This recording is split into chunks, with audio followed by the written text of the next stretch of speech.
Welcome to the C-Suite Mentor, the place where you will learn the tools, strategies, and mindset to scale your business sustainably and build a lasting legacy. I'm your host, Theresa Cantley. As a fellow CEO, I understand what it takes to scale a business to 7 and multiple 8 figures. It's not necessarily what you might think. It requires a complete shift in how you think, strategize, and execute key actions in your business. My mission is to help CEOs step back into the driver's seat of their business by optimizing their operations, empowering their team, and staying in total alignment with their big vision. So, are you ready to exchange everything that hasn't worked for strategies that will? You're in the right place, so let's go. Hello and welcome to this week's Amuse Bouche, where I'm giving you leadership snippets, leadership bites to really help you to navigate anything that's coming your way right now, to help you to get your team in alignment, and to really make sure that you are building a culture, a space in your business where people can thrive, where people feel connected, and people feel that sense of belonging. And today, the topic that I wanted to talk about is the in-between phase of growth, otherwise known as, a lot of people call it, the messy middle. And it also can show up as being just in a space where you have a lot of uncertainty. You're doing a lot of things where you are leaning into, maybe it's new offers, or leaning into growth in your business, leaning into doing something new in your business. And it just feels like there's just either so much uncertainty coming your way, or so much uncertainty as far as how it's going to go or what's going to happen, or and just, it can feel heavy.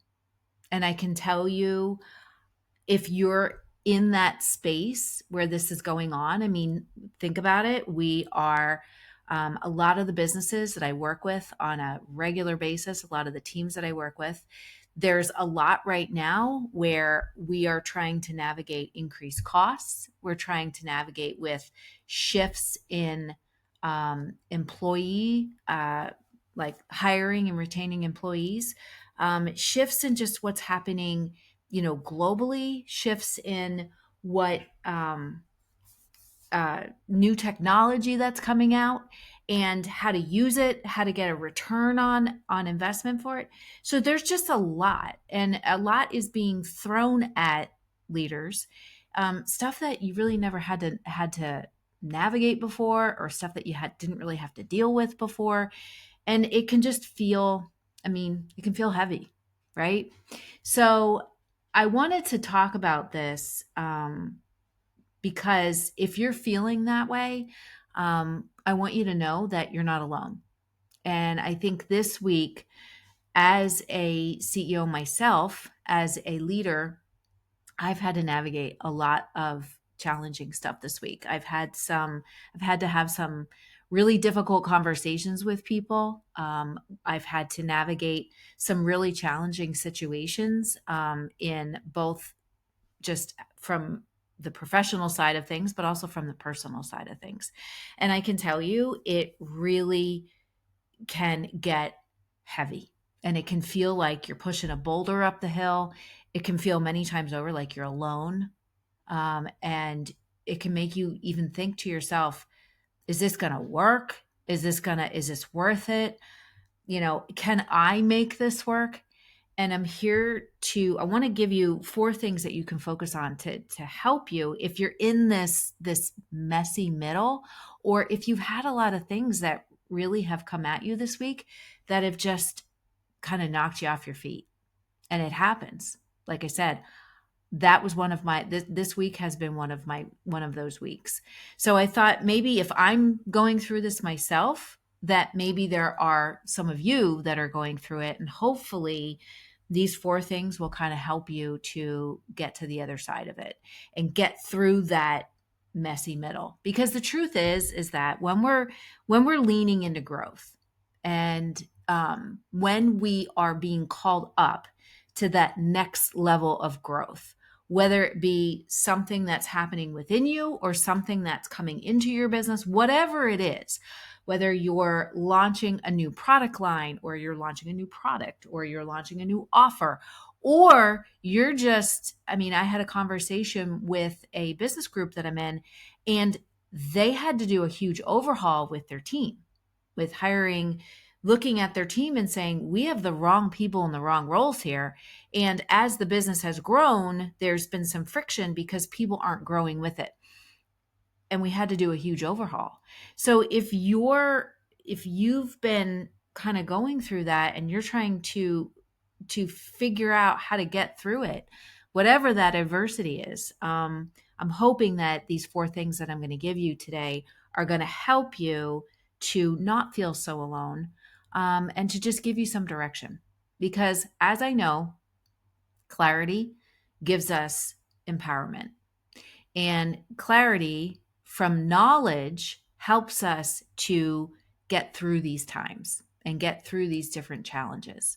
So the first thing is that most of the time when we're in that in between phase, and I also wanted to say, when we make the decision that we're going to grow, as one of my mentors says, either something comes from within or something comes into our life.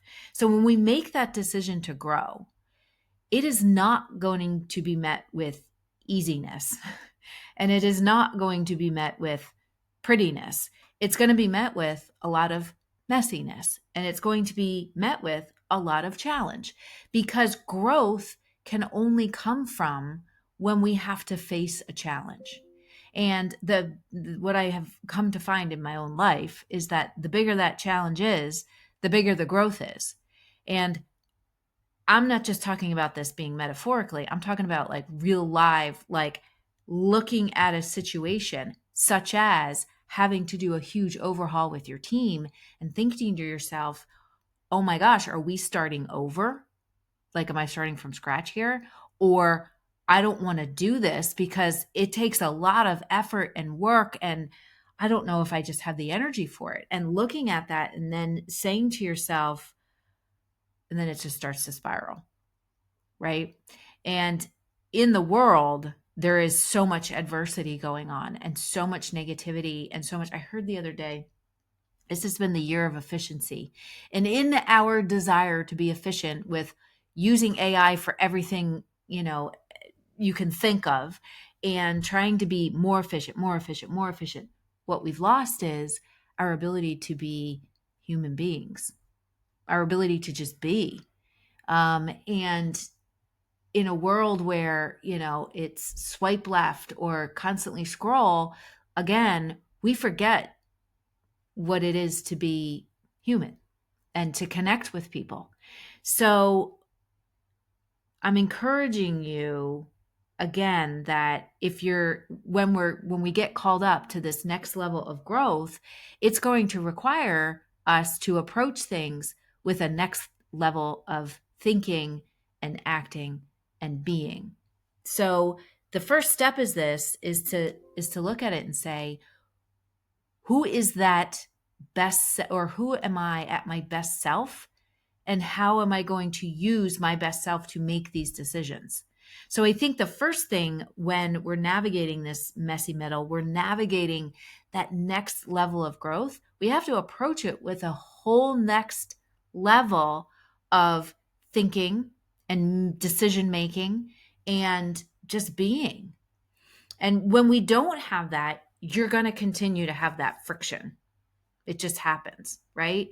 Because your vision, and I said this to somebody last week, the vision of the business is growing, and it is pushing you and forcing you, whether you want to recognize it or not, to step up into that next level of who you are.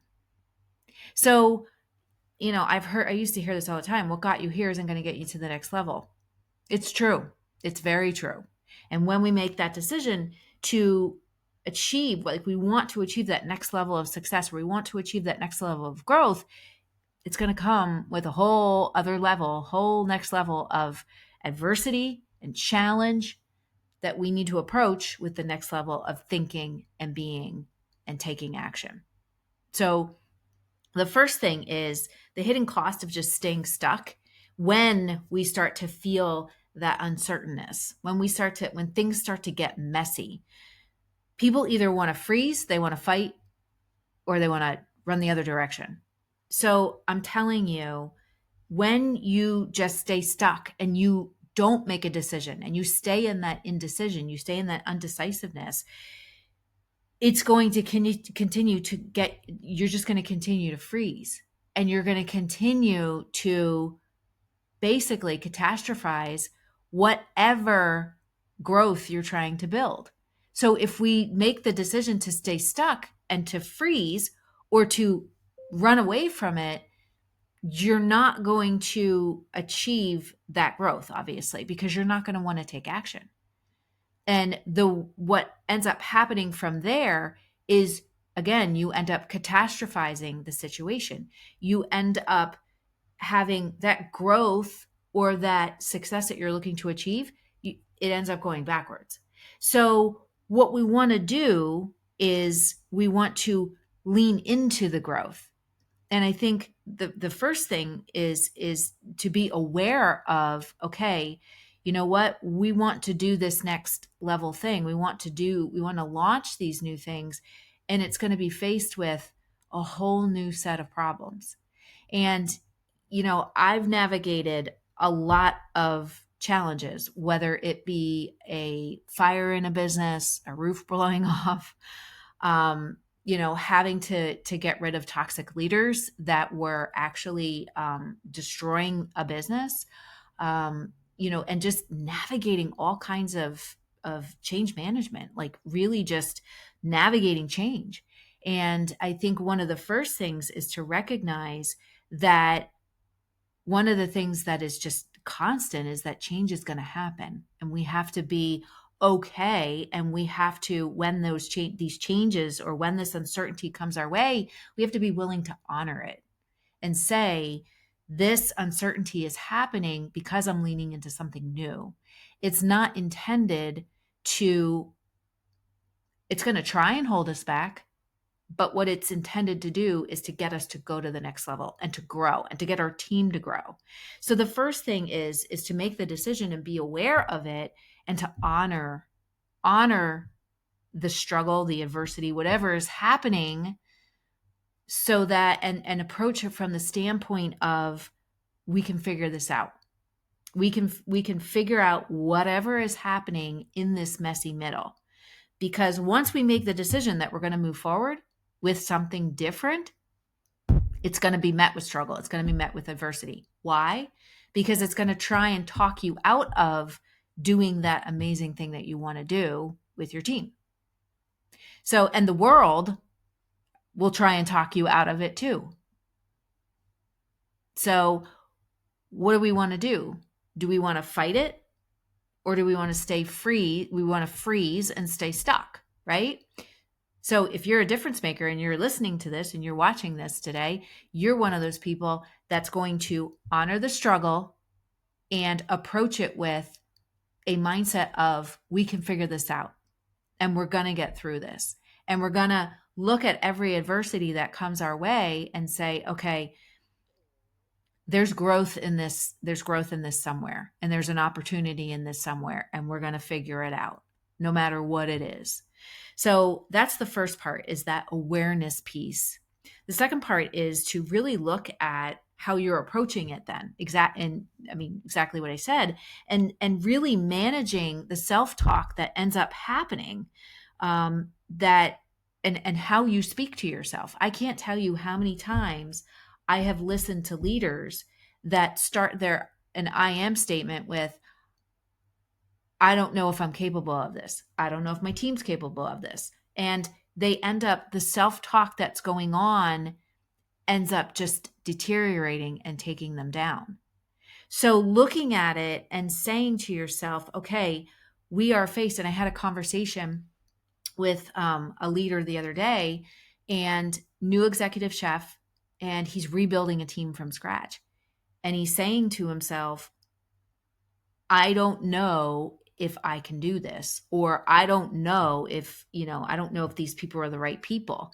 And all of this change that's happening, it's starting to it's impacting me. So what's happening is that self-talk says, I'm not capable of doing this. And the truth is that we want to manage that self-talk, because that self-talk ends up becoming the identity that we assign to ourselves, right? So when these adversities happen, it's we start to question ourselves, instead of saying, okay, this is part of the journey. This is part of the struggle. So what do we need to do? We need to be aware of it and honor it. But at the same time, we need to say to ourselves, and this is exactly what I said to him, was, you got this. Like, you were made for this challenge. You were made for this challenge, but you have to believe it. I can believe it like crazy, because I know that you have not just the hard skills, the fact that you have a degree in culinary, or that you have, whatever credentials, but just simply because of who you are, because you can be the calm in the chaos, which is what we want to do. Just like a storm, be the calm in the center of the storm. You can be that calm in the chaos and get people to align with you. But the first thing that we need to do as leaders in the messy middle is to be able to control the self-talk, the thoughts that happen between our two ears. And believe me, it is easier to say than it is to do, because I've been there myself. Many times over the past 20 plus years that I've been doing this, it's the times when I have doubted myself and had the I am statements of, I don't know if I'm capable of this, or I don't know I can do this. Whenever I've done that, what ends up happening next is not good. But the times when I've said, I can figure this out, I am capable, I am strong, I am a leader. Again, what happens next is positive. And it moves me in the right direction, and it moves me closer to what it is that I'm trying to achieve. So management of self-talk. So ask yourself this question: what has your self-talk been lately? If you're navigating, trying to figure out how to use all this technology, or trying to figure out how to build the team, or how to align the team, and maybe you've had some dysfunction on your team, maybe you've had some dysfunction on your business, maybe you have some processes in your business that are actually slowing you down and holding you back, and maybe you need to uncomplicate things. Maybe you need to go through some radical simplification.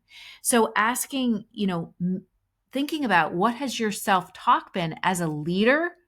Has it been positive and boosting you up, or has it been negative and bringing you down? Because whatever it is, that vibe that you're giving off based on what you believe about yourself and the identity that you're giving yourself, because your identity isn't what you do. It's not the fact that you're a leader. It's what you believe and who you are on the inside. So, and we forget all of that. We think that our identity is the fact that I'm a CEO, or my identity is I'm a director of operations. No, your identity is who you are from the inside, who you are as a person. So when we can manage our self-talk, we can show up differently through this messy middle. The third thing is our ability to manage stress, right? So people get so spun up and frustrated, and they take one small thing, they lean into it, one small occurrence that happens. Somebody didn't like, I had that conversation the other day, somebody didn't roll silverware. So they had no silverware and they had to roll it really quick. And they get so spun up on that one thing that their whole energy just drops, right? Or I was talking to somebody else the other day, an owner of a business, and they were getting so frustrated because some people were in their organization were causing a lot of drama, and they spent 20 minutes talking about this drama that was so crazy and so small that the thing that they really needed to work through, it was a portion of their vision that they were building out, they didn't even get to, because we focused so much on this small piece of drama.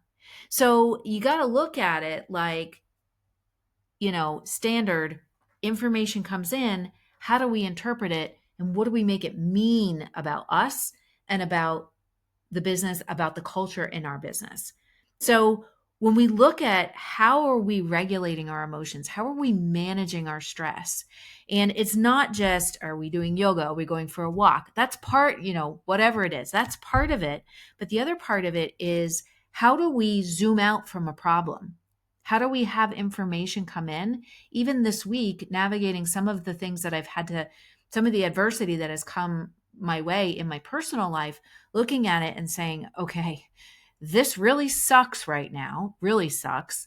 But how can I look at this situation, and instead of zooming into it and catastrophizing everything that's happening, how can I zoom out from it and say, all right, the way that I need to look at this, and it's a perspective shift, is to look at it and say, okay, I know there's an opportunity in here somewhere.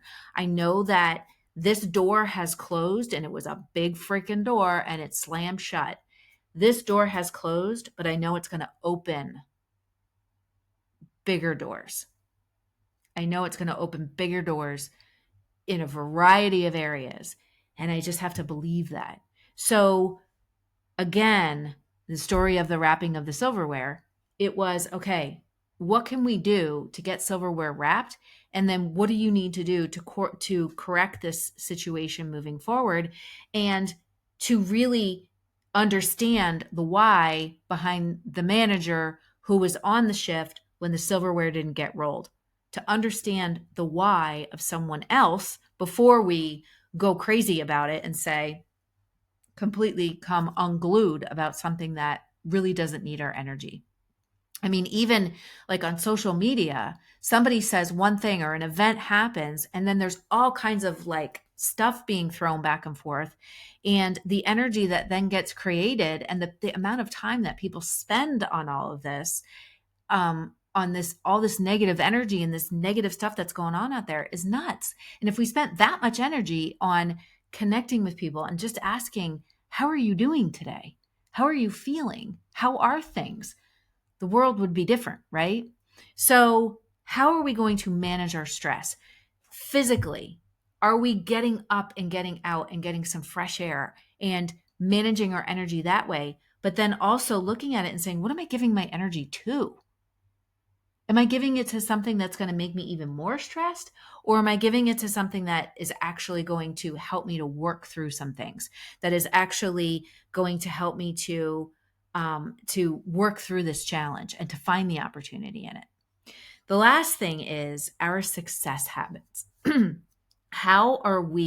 deliberate ways of being. All right. So how are we creating good habits? Number one, how are we looking at our day and not reacting to everything that's coming our way and being a firefighter all day, but actually looking at it and saying, these are the top 3 goals that I have. This is what I need to achieve for the day. And even setting that with your team, creating a cadence with your team where you can say, okay, we got this big thing going on right here, but for today, just for today, we're only going to focus on these 2 things. And these are our 2 goals for the day, or this is our 1 goal for the day. And that's what we're going to focus on. Because if we try and focus on this huge project or this huge thing that we need to do, it's not going to go well, right? So what do we need to do? We need to create we need to create success habits. And what do those look like? Again, those deliberate ways of being. How can we do things every day to push us out of our comfort zone and to really lean into that, okay, I'm uncomfortable doing this. This is something that I'm not totally sure, but we're going to do it anyway. And leaning into that ability that we have to figure absolutely anything out. So it's creating those. And when I talk to people and I work with them, I work with leaders, they come to me, I'm overwhelmed. Well, let me see your calendar. And I look at their calendar and there's nothing on there. It's like, well, what do you like? What do you like? How do you plan your day? Well, I have one guy, one leader who plans his day on register receipts. And I'm always like, no, you can't keep your notes and you can't keep them on these scraps of paper, like literally scraps of paper. Register, just hits the button on the register, the thing pops out, he tears it off, and then that's what he writes his stuff on. Well, no wonder he feels like he gets nothing done in a day, and he feels like a firefighter all day, right? He feels like he's just running from one thing to another, putting things out. Meanwhile, the vision is just kind of hanging there.